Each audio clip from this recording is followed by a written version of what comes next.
वो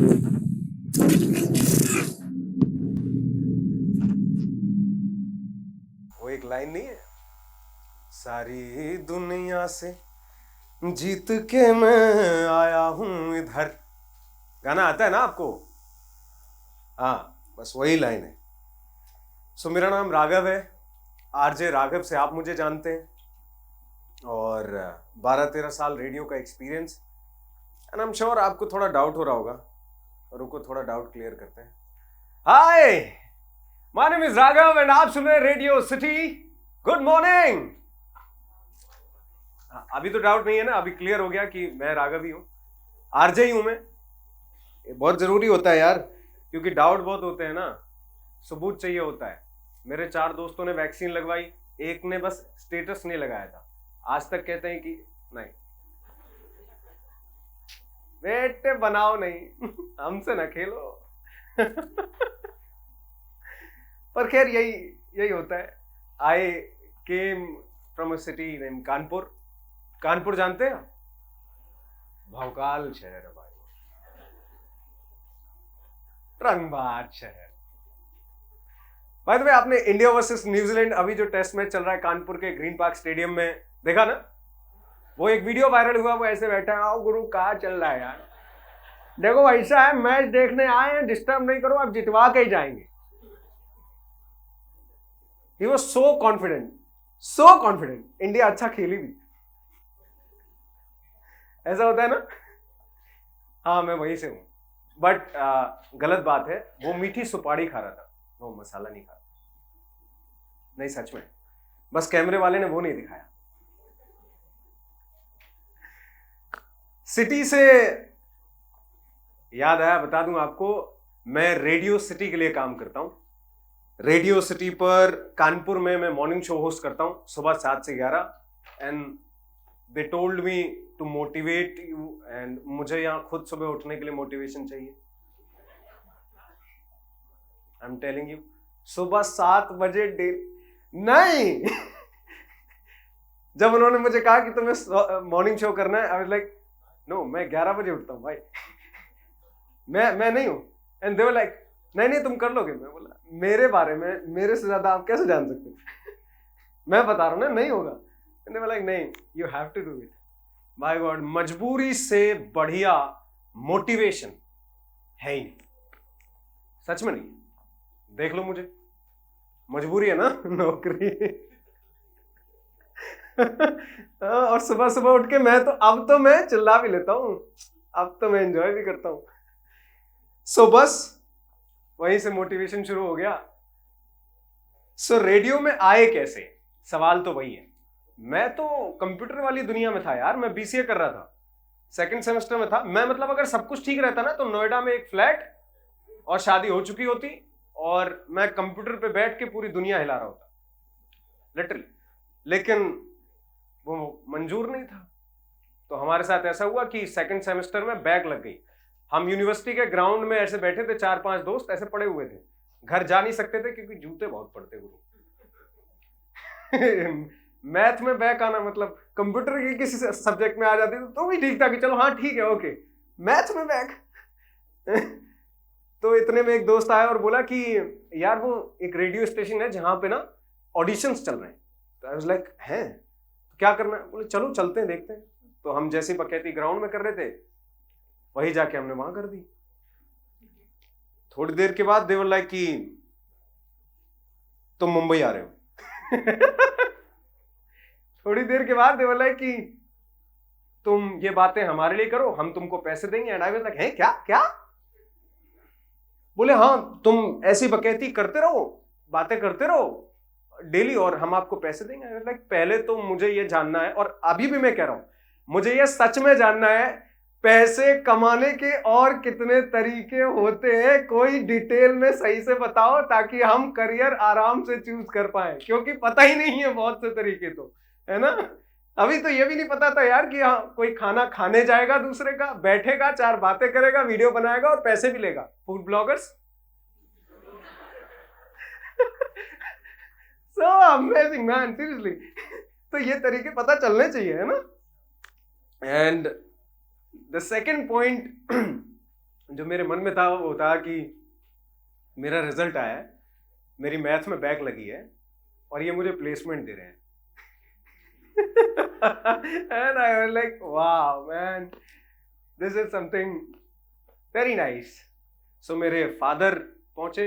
रेडियो सीखना पड़ता है, रेडियो जानना पड़ता है, रेडियो महसूस करना पड़ता है। मैं तो यहाँ भी ट्राई कर रहा था कि आप तक बाद में आऊं, मेरी आवाज आप तक पहले पहुंचे। मैं रेडियो से शुरू हुआ हूं और कल को एक्टर भी बन जाऊंगा। मैं जरूर बनूंगा रे, मैं जरूर बन कर रहूंगा, लेकिन हाँ, रेडियो साथ रहेगा। तो मैं तो सोच भी रहा था कि यहां भी आप तक आवाज पहले आए। मेरे पापा और वहां के डायरेक्टर आमने सामने बैठे थे। डायरेक्टर ने कहा कि हम आपके बेटे को सिखा तो देंगे, लेकिन जॉब की कोई गारंटी नहीं है। तो मेरे पापा बोले कि आप सिखा दो, इनमें दम होगा। मैं लेफ्ट साइड बैठा था। इनमें दम होगा तो ये खुद ही जॉब ले लेंगे, आप शायद खुद ही ना जाने दें। एक बात मैं बता दूं आपको, भले ही आपके पापा आपको कितना भी डांटते हों, फटकारते हों, शायद आपसे बात कम करते हों, शायद आपकी तारीफ ना करते हों, पर एक बाप जब ऐसे बोलता है ना किसी के सामने, आपके लिए जुनून जाग जाता है। आपको लगता है कि वो अंत तक की मेहनत जो आप कर सकते हो इनकी बात के लिए तो कर जाएंगे, और वही होता ही। जॉब के लिए भी वैसा ही हुआ।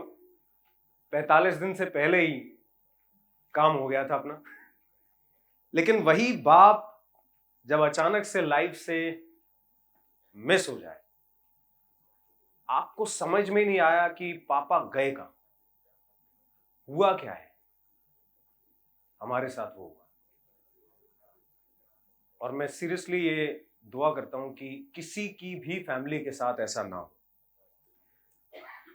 मैं जॉब कर रहा था, मैं और दीदी अपना अपना काम कर रहे थे, और छोटी जॉब थी, बस शुरू हुई थी, और अचानक से हमें पता चलता है कि हमारे फादर मिसिंग है। वो सब जो हम कर सकते थे, जो हमारी हद में था, जो हमारी ताकत से बाहर था, हमने वो सब किया। खोजना, पता करना, जाना और लोगों से बात करना, सब किया। सब जो बात आप सोच सकते हैं उस बात तक हम पहुंच गए। आखिर में हमारे एक मामा थे, कपिल मामा, वो अब नहीं है। मैंने सोच के रखा था उनका नाम यहां पे जरूर लूंगा। वो आए और उन्होंने मुझे, मतलब मेरी फैमिली थी, और उन्होंने मुझे कुछ उस वक्त में कुछ रुपए दिए, और बस इतना ही कहा था कि वक्त बदलना चाहिए, हर दिन हर कोई मदद नहीं कर पाएगा, तो तुम्हें खुद करना पड़ेगा। मैं और दीदी, वैसे दीदी ने मुझे ना डांट के भेजा यार, वो ऐसी है यार, मेरे बारे में कुछ भी बोला तुम्हें बता रहा, लौट के आओगे तुम बहुत मारेंगे। यस, अभी तो मैं आ रहा था, मेरे बारे में कुछ मत बोलना। बट मैं और दीदी, हम सिचुएशन से लड़े, हमने फाइट की। एक बात तो है, जब आप इस सिचुएशन में होते हैं कि आप फैमिली के किसी इंपॉर्टेंट या सबसे इंपॉर्टेंट इंसान को खो देते हैं, या वो मिस है। एक तो ये सिचुएशन बहुत अजीब है यार, जब कोई मिसिंग हो जाता है ना लाइफ से, तब आपको समझ में नहीं आता क्या क्या अगले सेकंड वो आ रहा है, 10 दिन में वो आ जाएगा, 15 दिन में वो आ जाएगा, वो समझ नहीं आता। शायद अभी आ जाए, शायद हम जॉब करने जा रहे हैं रास्ते में मिल जाए, वो समझ नहीं आता कि होगा क्या। ये सिचुएशन बहुत खराब है, और इस सिचुएशन में आपको कुछ बहुत चेहरे साफ नजर आते हैं। एक बात जो मैं कहने जा रहा हूं, लिख लो, नोट कर लो, याद कर लो। इसी अंदाज में है जिसमें इरफान खान बोलते थे, कहा कि हम उनके भक्त हैं तो उसी अंदाज में बोल रहे हैं। लिख लो, नोट कर लो, और याद रखना ये बात, जब आप इस सिचुएशन में होंगे तब आप लोगों की सोच सामने आते हुए देखेंगे, और किसी भी इंसान की सोच उसके स्टेटस से नहीं, उसके स्टेटमेंट से मालूम चलती है। तब जब वो बोलते हैं तब मालूम चलती है। सो आपसे भी रिक्वेस्ट है कि वर्क ऑन योर कम्युनिकेशन, बहुत जरूरी है। हम जब इस सिचुएशन से निकल रहे थे, फाइट कर रहे थे, हाँ, वो डेली का इंतजार करना, वो सब साथ में जुड़ा ही था, ये सब चल ही रहा था। धीरे धीरे आगे। फिर अचानक से एक दिन हमारी गली में ऐश्वर्या आई। हाँ, माना अनजाने गाने में ऐश्वर्या थी ना यार, नहीं थी? सो माना अनजान है एक ऐसा वीडियो 30 सेकंड का या 1 मिनट का, एक ऐसा वीडियो जिसने इस अनजाने लड़के की जान पहचान पूरी दुनिया तक बढ़ा दी। लंदन, अमेरिका से भी लोग मैसेज कर रहे हैं, फ्रांस से भी लोग मैसेज कर रहे हैं, कॉल कर रहे हैं, वीडियो कॉल कर रहे हैं। भारत के कोने कोने से आप मैसेज कर रहे हैं, बात कर रहे हैं, जानना चाह रहे हैं कि क्या चल रहा है, क्या नहीं चल रहा है, क्या हूं मैं।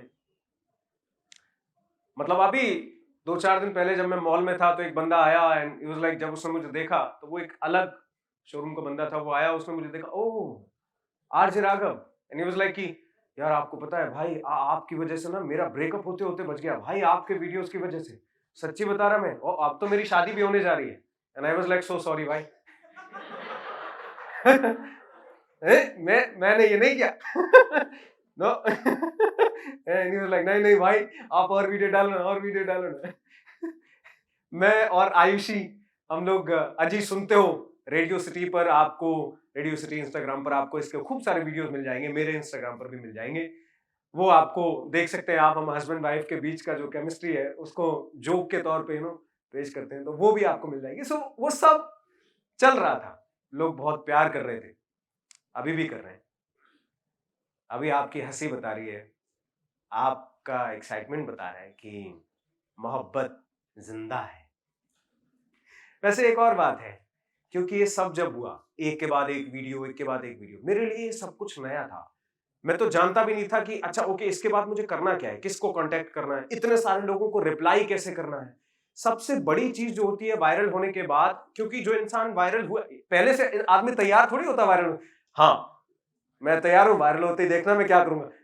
किसी को पता नहीं होता ना भाई, अचानक से होता है लाइफ में। मेरे साथ भी वही हुआ, मेरे को भी पता नहीं। और ऑफिस वाले कह रहे हैं कि कुछ तो सच में कह रहे हैं कि यार तुमने कितने पैसे डाले हैं इसमें। कैसी बातें कर रहे हैं।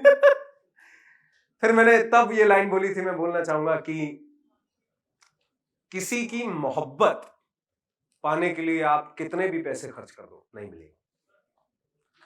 मोहब्बत आपको आपके अंदाज से मिलेगी, जब आप अपने आप को सामने लाएंगे, आपके अंदर जो है वो दिखाएंगे, और फिर जब लोग आपको समझ लेंगे, उनको लगेगा कि अरे वाह मौज आ गई गुरु। तब मोहब्बत मिलेगी। एंड देन फिर ये सिलसिला चलता गया, और 1.6 मिलियन फॉलोअर्स इंस्टाग्राम पर। आपने अभी अभी फॉलो कर लिया, आरजे राघव सर्च कर सकते हैं, अब तो ब्लूटिक भी दे दिया इंस्टाग्राम ने, फेसबुक ने भी। यूट्यूब पर 6.5 लाख से ऊपर सब्सक्राइबर्स हैं, और मैं ज्यादा कुछ डालता भी नहीं हूं। कमाल की यही बात है कि मैं अभी भी सोच रहा हूं कि इतनी बड़ी फैमिली बन गई है और मैं ज्यादा कुछ पोस्ट भी नहीं कर पा रहा हूं, ज्यादा डाल भी नहीं पा रहा हूं। सबसे बड़ी समस्या ये थी कि मैं इतने सारे लोगों को रिप्लाई कैसे करूं। तो मैं थोड़ा थोड़ा लाइक किया, एंड देन उसके बाद मैंने सीधी बात बोली, और जो मैं यहां से भी बोलना चाहता हूं, हो सकता है मैं आपके मैसेज नहीं देख पाया हूं अभी तक, शायद हो सकता है मैं आपके मैसेज देख लिया हूं, एक आध बार रिप्लाई किया हूं और फिर ना कर पाया हूं, हो सकता है मैं आपसे बात ना कर पा रहा हूं, पर मैं अपना काम कर रहा हूं, और वो काम जिससे आपको खुशी मिलेगी, जिससे आप भी खुश रहेंगे, क्योंकि मुझे पता है आप मेरे लिए अच्छा चाहते हैं, आप मेरे लिए अच्छा चाहते हैं। तो भले ही हम बात ना कर पाए, पर मैं पर्सनली, सच में मेरे मन में है ये कि बैठ के आमने सामने तसल्ली से 2 घंटे बातें कर पाएंगे क्या, आराम से चिट चैट मौज मस्ती ये कर पाएंगे क्या। डिजिटल वर्ल्ड जो है ना वो बहुत अलग है, पर अच्छी बात यह है कि अब इसे सब समझ रहे हैं धीरे धीरे। मेरे सामने जनरल साहब बैठे हुए हैं, और जब वो ये बोलते हैं कि मैं यूट्यूब पर कंटेंट डालता हूं, मैं इंस्टाग्राम लाइव करना चाहता हूं, like so this is so amazing, seriously. ये लाइफ है जो आर्मी ने सर को दी है, उसके बाद भी वो इधर वाली डिजिटल वाली दुनिया में एंट्री कर रहे हैं, और गजब तरीके से कर रहे हैं। एट द एंड मैं बस इतना ही कहना चाहता हूं कि उत्तर प्रदेश के इटावा जिले से निवाड़ी कला गांव से निकला एक लड़का नाम राघव। जब भी मैं गांव बोलता हूं, अब सर और ज्यादा प्राउड करेंगे मुझ पर जो मैं कहने जा रहा हूं, जब भी मैं गांव बोलता हूं आप ऐसा ना समझ लेना कि मैं उसे डिमीन कर रहा हूं, नहीं। गांव और अर्बन कल्चर में बस कुछ फैसिलिटीज का ही अंतर है। रंगबाजी वहां भी फुल होती है गुरु।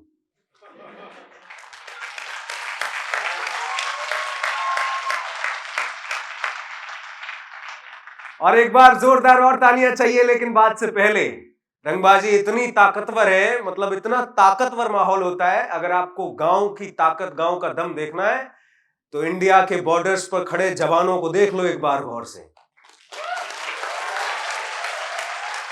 डरते वरते नहीं हम। तो मैं फिर से कहता हूं कि जब मैं गांव से निकलकर इतने सारे हर्डल्स पार करके कि जिंदगी बिल्कुल कोलैप्स हो गई थी, बिल्कुल ही खत्म, वो पार करके यहां आपके साथ मतलब मैं ऐसे नहीं बोलता हूं कि मैं यहां और आपके साथ आमने सामने खड़े होकर बात कर सकता हूं।